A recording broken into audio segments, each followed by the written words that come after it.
aujourd'hui que les usages d'assistants virtuels et dans le conversationnel ont vraiment explosé ces derniers temps. On voit que ça touche toutes les couches d'âge et les couches de la société. Donc il y a une étude de 2015 de Forrester Nord-Amérique qui chiffrait entre les 18-26 ans 66% d'utilisateurs d'assistants virtuels dans les différents terminaux.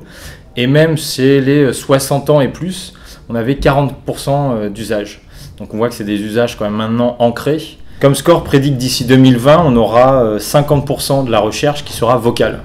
Donc clairement, 2020, c'est quasiment demain.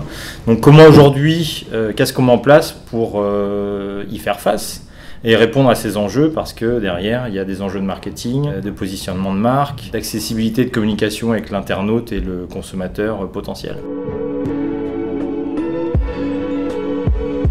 Aujourd'hui, je ne pense pas qu'il y a réellement eu une solution ou un proof of concept clair. Cela dit, aujourd'hui, on voit que l'extension d'un assistant virtuel, c'est les bots.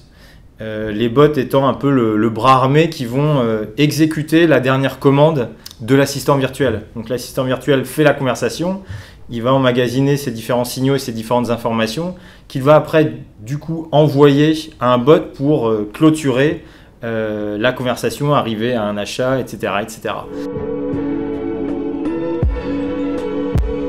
Le vocal est dans le conversationnel, donc on va utiliser les que, qui, quand, comment. Donc c'est s'assurer que ces informations sont identifiables quand un assistant virtuel va aller rechercher l'information sur des websites, qu'il soit en mesure effectivement d'identifier ces informations.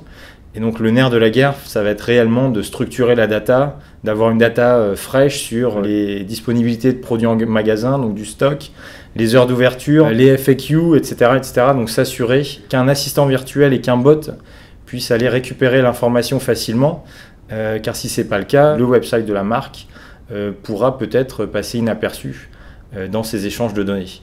Donc vraiment important d'avoir la data structurée et de prendre en compte maintenant ce nouvel usage et ces conversations plutôt que de la requête à quelques mots-clés auxquels on est habitué.